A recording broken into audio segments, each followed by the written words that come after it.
we get to put on some new shiny parts. And it's not like the other flywheel and clutch was terrible, but it was an LS1 clutch, and we do have more power in this thing, and we want to be able to hold as much as we can. So I went and got an LS7 clutch. So I'm doing something a little different with this than you might normally do, but I'm actually using the old bolts to push these in, like, because this flywheel is a little bit tight around this. So I'm using the old bolts to push it in.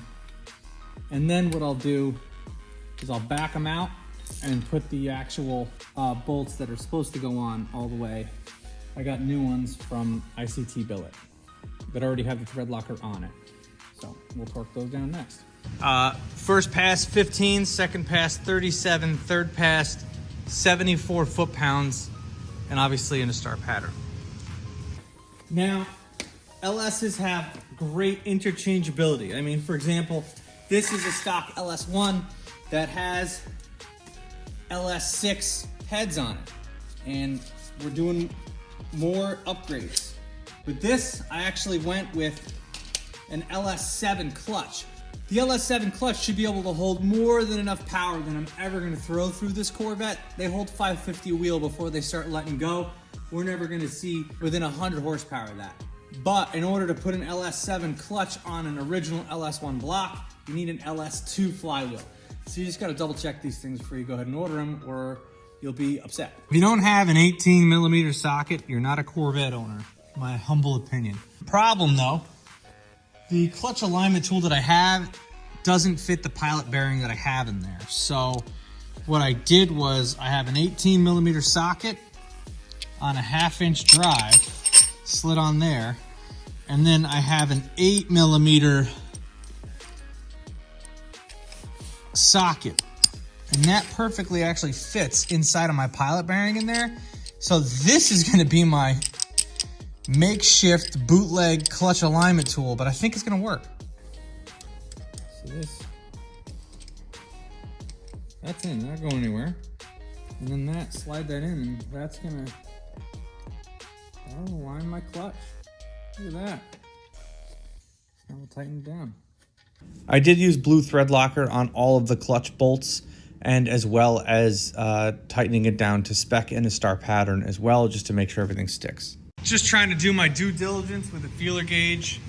I put a straight edge over this and measured the distance from the edge of the fingers of the pressure plate to the bell housing there. And I got like 2.19 inches.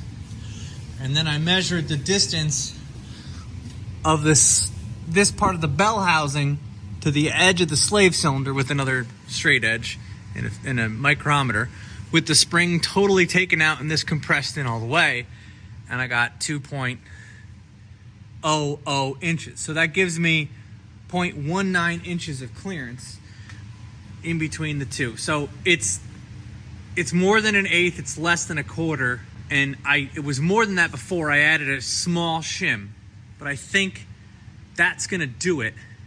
And while I'm here, I'm gonna take this thing out, and I'm gonna put in a remote bleeder, because we don't ever wanna have to deal with that inside.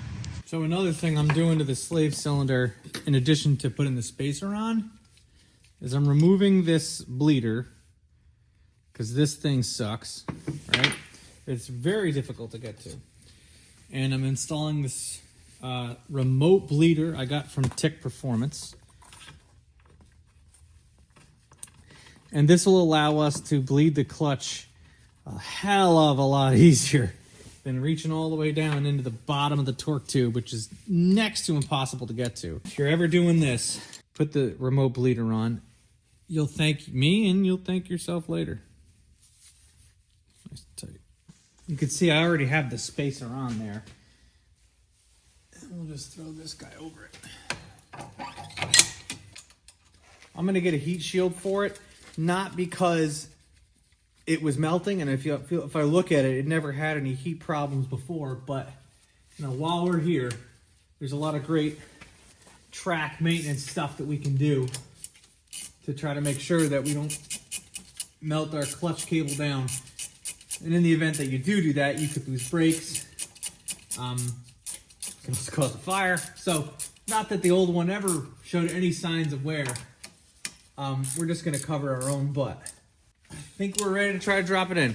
So stay tuned to the next upcoming videos on this, because I'm gonna try to have this thing put back together, because I have another track day coming up in July at New York Safety Track that I really want to get the car together, all the kinks worked out, and have that LS7 clutch broken in so I don't ever have to worry about doing that again. If you're interested in more information on the Corvette, the camshaft that we put in the car, as well as the other modifications that I've done to it, make sure to check out the other videos that I have on the Corvette. I probably have, I guess, maybe over 30 at this point, all on different things like sway bars, the heads, the camshaft, different tire setups and combinations. I even built a custom power steering temperature gauge that I have in the car so I can make sure I'm not overheating my power steering.